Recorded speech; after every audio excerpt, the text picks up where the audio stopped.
নমস্কাৰ, এই মুহূৰ্তত আহি পৰিছে ৰাজ্যখনৰ বাবে ৰাতিপুৱাৰকে বেটাও বিগ ব্ৰেকিং নিউজ। অসমৰ লগতে ভাৰতৰ বিভিন্ন প্ৰান্তৰ পৰা এনেধৰণৰ খবৰসমূহ নিতৌ চাবৰ কাৰণে চেনেলটো ছাবস্ক্ৰাইব কৰি ভিডিঅ'টোত এটা লাইক কৰি দিব। বিপদত উজনিত মিয়াৰ বিৰুদ্ধে অভিযান চলোৱা দল সংগঠন ৰাষ্ট্ৰীয় সংখ্যালঘু আয়োগৰ জাননী মিয়াৰ হৈ ওকালতি কৰাত বাধা দি দেখুৱাওক অপেন চেলেঞ্জ। উজনিৰ মিয়াখেদা দল সংগঠনক চেলেঞ্জ প্ৰদান কৰা হৈছে। অধিবক্তা শ্বাহ নৱাজৰ হুংকাৰ উজনি অসমৰ দল সংগঠনসমূহক ভাৰতীয় বৈধ মিয়াৰ হৈ ওকালতি কৰাত কোনেও বাধা দিব নোৱাৰে। উজনিৰ মিয়া বিৰোধী অভিযানৰ বিৰুদ্ধে অভিযোগ দাখিল। ৰাষ্ট্ৰীয় সংখ্যালঘু আয়োগত অভিযোগ দাখিল অধিবক্তাগৰাকীৰ। ৰাষ্ট্ৰীয় সংখ্যালঘু আয়োগৰ পত্ৰ প্ৰেৰণ অসমৰ মুখ্য সচিবলৈ। শীঘ্ৰেই ব্যৱস্থা লোৱা হ'ব উজনি অসমৰ দল সংগঠনৰ বিৰুদ্ধে। উজনি নেতাৰ ৰঙা চকুলৈ ভয় নকৰো বুলি হুংকাৰ প্ৰদান। ৰাষ্ট্ৰীয় সংখ্যালঘু আয়োগে বান্ধি দিলে 21 দিনৰ সময়সীমা। 21 দিনত উজনিৰ দল সংগঠনৰ বিৰুদ্ধে দাখিল হ'ব প্ৰতিবেদন। অসমৰ বৈধ মিয়া জনতাৰ লোম এডালো লৰাব নোৱাৰে। অসমত মিয়া থাকিব পৰাটো সাংবিধানিক অধিকাৰ। উজনিৰ নেতাই আক্ৰমণ কৰিলে প্ৰত্যাক্ৰমণ হ'বই বুলি হুংকাৰ প্ৰদান কৰা হৈছে। নিৰীক্ষক দাবী ধমক দি নিজকে বীৰ সজাই উজনি অসমৰ দল সংগঠনৰ নেতাই। এটা ধৰ্মৰ জনতাক বাৰে বাৰে অত্যাচাৰ কৰিলে পৰিণাম ভয়াৱহ হ'ব। উজনিৰ সংগঠনৰ ভাবুকিক কেৰেপ নকৰে মিয়াই। উজনিত নতুন আইন প্ৰণয়নৰ অধিকাৰ কোনে দিলে প্ৰশ্ন উত্থাপন। মিয়াৰ হৈ ওকালতি কৰাত বাধা দি দেখুৱাওক, এইদৰে অধিবক্তাগৰাকীয়ে অপেন হুংকাৰ প্ৰদান কৰিছে উজনি অসমৰ জাতীয় দল সংগঠনসমূহক। দিবলৈছো আন এটা অতিকৈ গুৰুত্বপূৰ্ণ খবৰ, এটা ব্ৰেকিং নিউজ। 10 ছেপ্টেম্বৰত সলনি হ'ব ৰাজ্যৰ মুখ্যমন্ত্ৰীক এইবাৰ ডেডলাইন বান্ধি দিছে গৌৰৱ গগৈয়ে। গৌৰৱ গগৈৰ মহা বিস্ফোৰণ। অহা 10 ছেপ্টেম্বৰ তাৰিখে সলনি হ'ব অসমৰ মুখ্যমন্ত্ৰী। গৌৰৱৰ এই ভৱিষ্যতবাণী। 10 ছেপ্টেম্বৰ ভিতৰতেই সলনি কৰা হ'ব অসমৰ মুখ্যমন্ত্ৰী। হিমন্ত বিশ্ব শৰ্মাক সলনি কৰা হ'ব। এইবাৰ মুখ্যমন্ত্ৰীক ডেডলাইন দিলে প্ৰদেশ কংগ্ৰেছৰ সভাপতি গৌৰৱ গগৈয়ে। মুখ্যমন্ত্ৰী 10 ছেপ্টেম্বৰ ফুলজাৰিও নহল, ফুচ হৈ গ'ল মুখ্যমন্ত্ৰী হিমন্ত বিশ্ব শৰ্মা। 10 ছেপ্টেম্বৰ দিনটো এটম বোমা বাদ দিয়ক, ফুলজাৰিও নহল, ফুচ হৈ গ'ল হিমন্ত। অহা 10 ডিচেম্বৰত মুখ্যমন্ত্ৰী পদৰ পৰা হিমন্ত বিশ্ব শৰ্মাক আঁতৰোৱা হ'ব বুলি মহা বিস্ফোৰণ গৌৰৱৰ।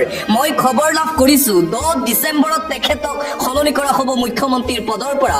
মুখ্যমন্ত্ৰীক লৈ পুনৰ সৰব হ'ল কংগ্ৰেছৰ সাংসদ তথা সভাপতি গৌৰৱ গগৈ। মুখ্যমন্ত্ৰী হিমন্ত বিশ্ব শৰ্মা আজিৰ তাৰিখত অধিক বেছি আতংকিত হৈ পৰিছে। কংগ্ৰেছৰ উত্থানৰ বাবে হিমন্ত বিশ্ব শৰ্মাই ভয় খাইছে।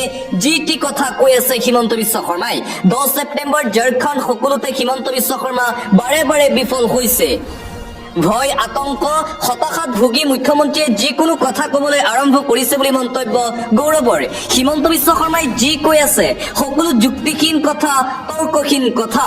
10 ডিচেম্বৰত সলনি হ'ব অসমৰ মুখ্যমন্ত্ৰী হিমন্ত বিশ্ব শৰ্মাক মুখ্যমন্ত্ৰী পদৰ পৰা আঁতৰোৱা হ'ব বুলি বিস্ফোৰক মন্তব্য কৰিছে প্ৰদেশ কংগ্ৰেছৰ সভাপতি তথা যোৰহাটৰ সাংসদ গৌৰৱ গগৈয়ে। বিজেপিয়ে ইতিমধ্যেই যুঁজা চলাই আছে যে অসমৰ মুখ্যমন্ত্ৰী পদৰ পৰা হিমন্ত বিশ্ব শৰ্মাক আঁতৰ কৰিব, মন্তব্য গৌৰৱৰ। দিবলৈছো আন এটা গুৰুত্বপূৰ্ণ খবৰ। নগাৰ দখলত অসমৰ শ শ বিঘা মাটি। গৰজি উঠিছে কৃষক মুক্তি, ছাত্ৰ মুক্তি। নগাৰ বিৰুদ্ধে এইবাৰ সৰব হৈ পৰিছে এই জাতীয় দল সংগঠন। অসম আৰু অসমৰ ভূমিক লৈ নগাৰ ভয়ংকৰ কাণ্ড পোহৰলৈ আহিছে। পাম অইলৰ পুলি আনি ভয়ংকৰ ষড়যন্ত্ৰ ৰচিছে নগা দুৰ্বৃত্তই। অসমৰ ভূমিত মৈমতালিৰে পাম অইলৰ বাগান খোলাৰ প্ৰস্তুতি। নগাৰ কাণ্ডৰ বিৰুদ্ধে কৃষক মুক্তি, ছাত্ৰ মুক্তিৰ গৰ্জন। মেৰাপানীত শ শ ৰাইজৰ তীব্ৰ প্ৰতিবাদ দেখিবলৈ পোৱা গৈছে নগাৰ বিৰুদ্ধে। পাম অইলৰ পুলি উঠাই নিনিলে পৰিস্থিতি ভয়ংকৰ হোৱাৰ হুংকাৰ। অসম আৰু অসমীয়াৰ ভূমিক লৈ নগাৰ এই ভয়ংকৰ কাণ্ড পুনৰবাৰ পোহৰলৈ আহিছে। প্ৰশাসন যেন সম্পূৰ্ণৰূপে বিফল হৈ পৰিছে নগাৰ আগ্ৰাসন ৰোধ কৰিবলৈ। প্ৰায়ে সময়ে দেখিবলৈ পোৱা গৈছে যে নগা দুৰ্বৃত্তই মেৰাপানীত চলাইছে সন্ত্ৰাস, যাৰ বাবে এতিয়া আতংকিত হৈ পৰিছে খিলঞ্জীয়া ৰাইজসকল। দিবলৈছো আন এটা বিগ ব্ৰেকিং নিউজ। নিৰ্বাচনৰ পূৰ্বে এতিয়া মহাবিপদত প্ৰমোদ বড়ো। BTC নিৰ্বাচনৰ পূৰ্বে মহাবিপদত BTR চিফ প্ৰমোদ বড়ো। প্ৰমোদ বড়োৰ মিথ্যাচাৰ ফাদিল কৰিলে বিধায়ক অখিল গগৈয়ে। নিৰ্বাচন আয়োগক ফাঁকি দি বিপদত এতিয়া BTR প্ৰধান প্ৰমোদ বড়ো। নিৰ্বাচন খেলিব নোৱাৰিব পাৰে প্ৰমোদ বড়োৱে। প্ৰমোদ বড়োৰ বিৰুদ্ধে 11টাকৈ ভয়ংকৰ অভিযোগ দাখিল কৰিছে অখিলে। সংবাদ মেল পাতি প্ৰমোদ বড়োৰ ফাইল খুলিলে বিধায়ক অখিল গগৈয়ে।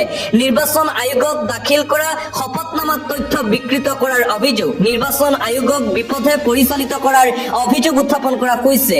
প্ৰমোদ বড়োৰ বিৰুদ্ধে কি অভিযোগ আনিছে অখিল গগৈয়ে?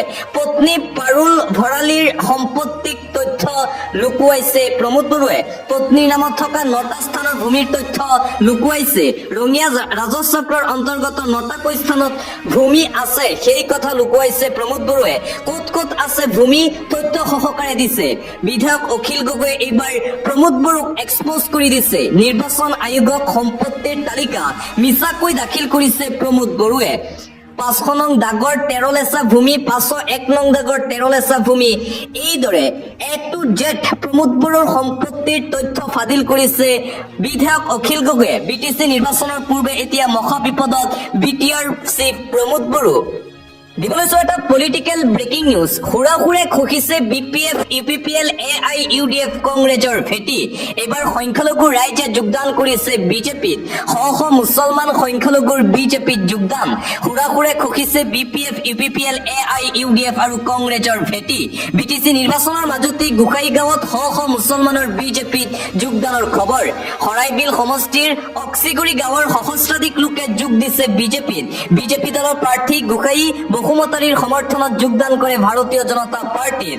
আৰু এইবাৰ কংগ্ৰেছ নহয় বিজেপিত দেখিবলৈ পোৱা গৈছে যে শ সংখ্যালঘু মিয়া ৰাইজে একেলগে যোগদান কৰিছে। আন এটা ব্ৰেকিং নিউজ, মিয়াৰ ৰক্ষক ইউনুছ তামুলীক গ্ৰেপ্তাৰ কৰা হৈছে। এটা বিগ ব্ৰেকিং নিউজ, বিতৰ্কিত ইউনুছ তামুলীক গ্ৰেপ্তাৰ কৰা হৈছে বুলি জানিব পৰা গৈছে। শেহতীয়াকৈ কিছুমান ঘটনাৰ পিছতেই বিতৰ্কত সোমাই পৰিছিল ইউনুছ তামুলী আৰু অৱশেষত ইউনুছ তামুলীক গ্ৰেপ্তাৰ কৰা হৈছে। আৰক্ষীয়ে গ্ৰেপ্তাৰ কৰিছে ইউনুছ তামুলীক। মিয়াৰ ৰক্ষক ইউনুছ তামুলীক ইতিমধ্যেই গ্ৰেপ্তাৰ কৰা হৈছে। শিৱসাগৰ আৰক্ষীৰ নিৰ্দেশত হোজাইৰ পৰা গ্ৰেপ্তাৰ কৰা হৈছে ইউনুছ তামুলীক। হোজাই আৰক্ষীয়ে গ্ৰেপ্তাৰ কৰিলে বিতৰ্কিত মিয়া ৰক্ষক ইউনুছ তামুলীক। আৰক্ষী অধীক্ষকৰ কাৰ্যালয়ত জেৰা চলোৱা হৈছে ইউনুছ তামুলীক আৰু শিৱসাগৰৰ ইউনুছ তামুলীক ইতিমধ্যে গ্ৰেপ্তাৰ কৰা হৈছে বুলি জানিব পৰা গৈছে। BTC নিৰ্বাচনতো কংগ্ৰেছ দলে ভাল ফলাফল কৰিব। বিজেপি দলতকৈ কংগ্ৰেছ দলে BTC নিৰ্বাচনত ভাল ফলাফল কৰিব বুলি মন্তব্য প্ৰদেশ কংগ্ৰেছৰ সভাপতি তথা যোৰহাটৰ সাংসদ গৌৰৱ গগৈৰ। পৰৱৰ্তী খবৰ, সামাজিক মাধ্যমত দেখিছো কোনোবাই বাঘ সেনা নামৰ সংগঠন খুলিছে।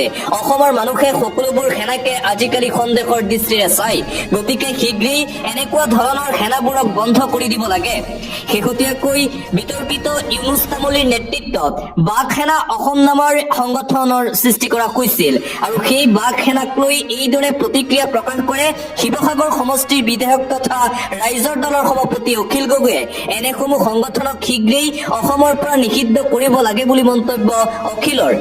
লগতে মিত্ৰতাৰ সন্দৰ্ভতো বিধায়ক অখিল গগৈৰ মন্তব্য, বৰ্তমান আমি মিত্ৰতাৰ সপক্ষও নকওঁ বিপক্ষও নকওঁ, কংগ্ৰেছে বিচাৰিলে মিত্ৰতা হ'ব আৰু যদি কংগ্ৰেছে নিবিচাৰে তেন্তে মিত্ৰতা নহয়। কংগ্ৰেছক বহুত ডেডলাইন দিলো, কিন্তু এতিয়া 26লৈকে ফিল্ডত কাম কৰিম। কংগ্ৰেছৰে মিত্ৰতা সন্দৰ্ভত বিধায়ক অখিলৰ এই মন্তব্য। যদি কংগ্ৰেছ দলে মিত্ৰতাৰ বাবে আগ্ৰহ প্ৰকাশ কৰে তেন্তে আমি মিত্ৰতা কৰিবলৈ সাজু, অন্যথা আমি 2026 চনৰ নিৰ্বাচনৰ পূৰ্বে মিত্ৰতা নকৰোঁ।